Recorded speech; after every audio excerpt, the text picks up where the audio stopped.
असणं भारी आहे. सिंगल असणं भारी. बेस्ट फ्रेंड आणि बॉयफ्रेंड एकच असेल माझ्यासाठी. सिंगांना बघा कोणतरी पार्टनर. मी तर सिंगल आहे म्हणलं, मी म्हणून रिलेशनशिप भारी. रिलेशनशिप लडकी होनी चाहिए, जिंदा होनी चाहिए. पुरुषनी बघितल्यावर की नाही वाटते रिलेशनमध्ये आला, खरं नंतर विचार केल्यानंतर असं वाटते की रिलेशनमध्ये नकोच याला. बरं वाटतं. तुझं काय मत आहे सांग मला जरा. माझं पण काय, आता मला पण याच्याबद्दल माहीत नाही, मी पण अनुभव घेतला आहे, पण मला काय एवढं माहीत नाही. तर आपण आज जरा पब्लिकमध्ये जाऊ आणि पब्लिकला जरा विचारून बघू काय म्हणतात, त्यांचं काय मत येते बघूया. तर ठरवायचं काय, मग ठरवू आपण काय होते ते लास्टला बघू. तुमचं नाव काय पहिलं? देविका शिंदे. तुमचं? समीक्षा शिंदे. तर पहिला प्रश्न असा होता की सिंगल असणारे म्हणतात की रिलेशनशिप भारी असते आणि रिलेशनशिपवाले म्हणतात की सिंगल असणं भारी आहे. तर तुमचं काय मत आहे त्याच्याबद्दल? तसं काय नाही, सिंगल असणं भारी आहे. सिंगल असणं भारी आहे. आणि तुमचं काय मत आहे? सिंगल असलेलंच भारी आहे. सिंगल असलं भारी होय. रिझन काय नाही, निवांत लाईफ असते, कोणाचं काय भानगड नसते, कोण आपल्यावर प्रेशर काय घालत नाही, निवांत असते लाईफ. तुमचं काय मत आहे? सेम आहे, फ्रीडम असते, सिंगल लाईफ बेटर आहे. आपले म्हणजे केअरिंग पार्टनर मिळतात किंवा सपोर्टिव्ह वगैरे असतं म्हणजे रिलेशनशिपमध्ये. तर मग त्याच्याबद्दल तुम्ही ॲडव्हान्टेज काय सांगणार की सिंगल असण्याची? मला केअरिंग तर काय, फ्रेंड्स पण असतात, तीच की आतापर्यंत गरजच पडली नाही. आम्ही बास आहे एवढंच. आम्हीच दोघी बास आहे आम्हाला. म्हणजे रिलेशनशिपमध्ये जायचं तर मग तुम्ही कोणतं म्हणजे कशा प्रकारचं हे करणार? म्हणजे काय मला काय दिसते काय पाहिजे असं? हां, असं म्हणायचं. तुम्हाला कोणत्या प्रकारचा मुलगा हवा? हां, हेच लॉयल हवा तो. परत आपल्याला रिस्पेक्ट करणारा हवा, असं डिसिजन्सना रिस्पेक्ट करणारा हवा, दोघांच्यामध्ये कम्पॅटेबिलिटी पाहिजे. ओके, तुमचं मत काय? टाईम देणारा हवा, केअर करणारा हवा. आणि तसंच आणि काय नाही, चांगला माणूस असावा एवढंच. ते काय सगळी असतात नाही, आजकालच्या दुनियेत सांगता येत नाही. हां, ते तर आहे सोडा. त्याच काय वाल्यांसाठी तुम्ही काय ॲडवाईस देणार अशी? काय नाही, दोघांनी पण एकमेकांशी लॉयल राहायला हवं किंवा आणि ट्रस्ट पाहिजे. हां, नेहमी साथ द्यायला पाहिजे एकमेकांची. आणि जर म्हणजे तुम्ही जर इन फ्युचर कमिटेड झाला म्हणजे कोणासोबत, तर तुम्ही मग एक कंडिशन असणार की तुमचा बेस्ट फ्रेंड असणार, मग तुम्ही कोणाला चॉईस करणार, बेस्ट फ्रेंडला की नाही? तसं कंडिशन येऊ नाही देणार. तरी चॉईस असं एक चुकून कंडिशन आली समजा असं, म्हणजे कशामध्ये? म्हणजे बेस्ट फ्रेंड सिलेक्ट करा किंवा बॉयफ्रेंड, असे दोघांच्यात कोणाला सिलेक्ट करू शकणार? नाही, तसं नाही होऊ देणार. तेच वाटतं सगळीकडून क्लिअर राहणार. असं माझ्यासाठी तर बेस्ट फ्रेंड आणि बॉयफ्रेंड एकच असेल माझ्यासाठी, दोन्ही पण एकच. रिलेशनशिप भारी आणि रिलेशनशिपवाली म्हणतात की सिंगल असणं भारी. तर त्याच्याबद्दल तुमचं मत काय? सिंगल भारी की रिलेशनशिपवाल्यांचं भारी? मी तर सिंगल आहे म्हणलं, मी म्हणून रिलेशनशिप भारी. रिलेशनशिप भारी. आणि रिझन? सिंगल आहे. सिंगल तरी काय असं म्हणजे मग तुम्हाला आता मग सिंगल आहे म्हणतात, तर सिंगलवर ॲडवाईस काय, म्हणजे काय म्हणतात ॲडव्हान्टेजेस काय सिंगल असण्याचे? पहिल्यांदा तरी कोणाला पण म्हणजे इन जनरल तुला चॉईसेस मिळतात, हां, भरपूर एक्सप्लोअर करायचं. रिलेशनशिपमध्ये असल्यावर तुला कमिटेड राहायला असते, तुला मग परत रेस्ट्रिक्शन्स येतात की इकडं बघायचं नाही, यांना बोलायचं नाही, असं तसं. मग सिंगल असल्यावर ते रेस्ट्रिक्शन्स नसतात, पहिली गोष्ट. त्यानंतर म्हणजे पैसे वाचतात.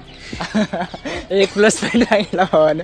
ठीक आहे. आणि त्यानंतर म्हणजे असं थोडंसं फ्रीडम मिळते, तुला तुझा टाइम तुझ्याजवळ राहतोय, कोणासाठी म्हणजे असं हे करतात जास्त नाही.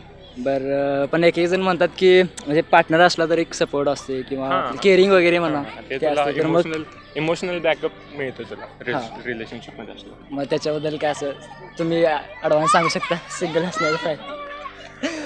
आता म्हणजे कधी कधी वाटते की कोणतरी पाहिजे थोडंसं इमोशनली हे करायला, सपोर्ट करायला, कोणतरी म्हणजे समजून घ्यायला, तेवढंच वाटते. म्हणजे कमिटेड व्हायचा तर तुम्ही कसे चॉईस करणार पार्टनर, कशा प्रकारचे तुम्ही घेणार असं म्हणायचं मला?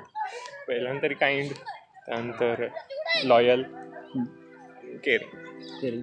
इन जनरल मला लडकी होनी चाहिए, जिंदा होनी चाहिए. व्हायरल झाले, बेसिक हे मिळालं.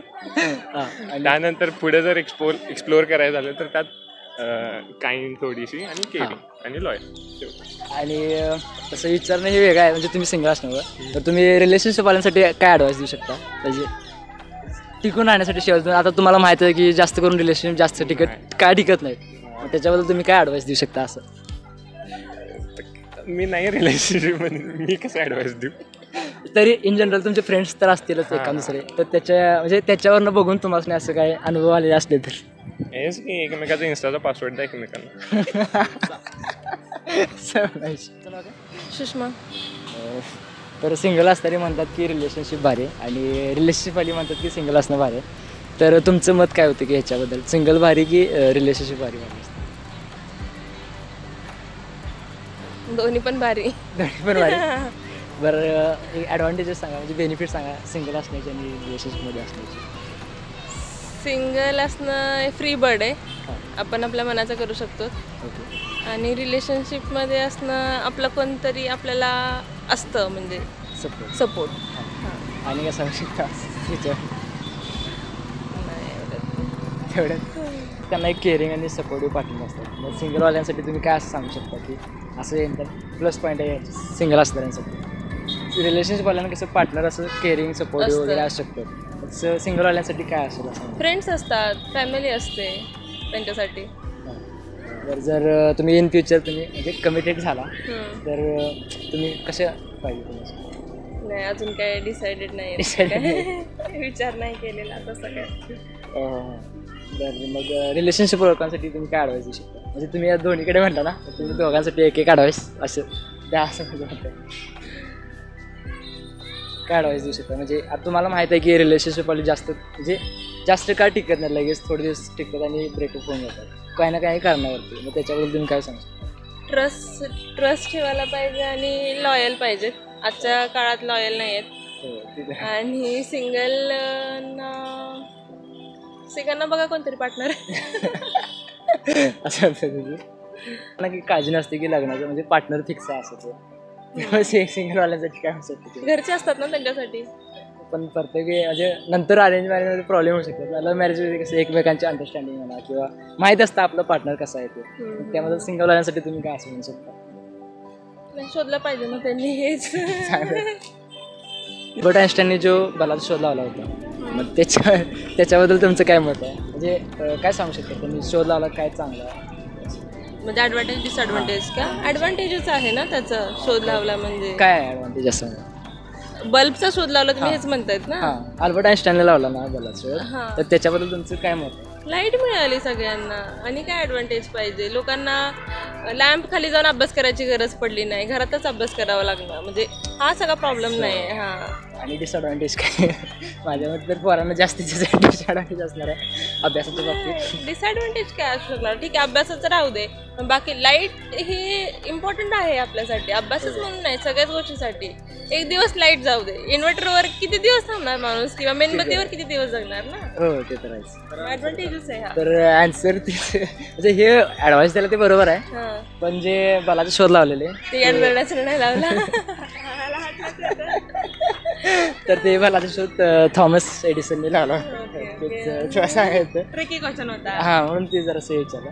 आणि म्हणजे जास्त करून मुलीसनी साडीमध्ये चांगले कम्फर्टेबल असतात की ड्रेस कोडमध्ये? तुमचं काय मत आहे? असं काही नाही. तुम्हाला तुम्ही कोणत्या याच्यामध्ये कम्फर्टेबल? दोन्हीमध्ये. दोन्हीमध्ये. हां दोन्हीमध्ये.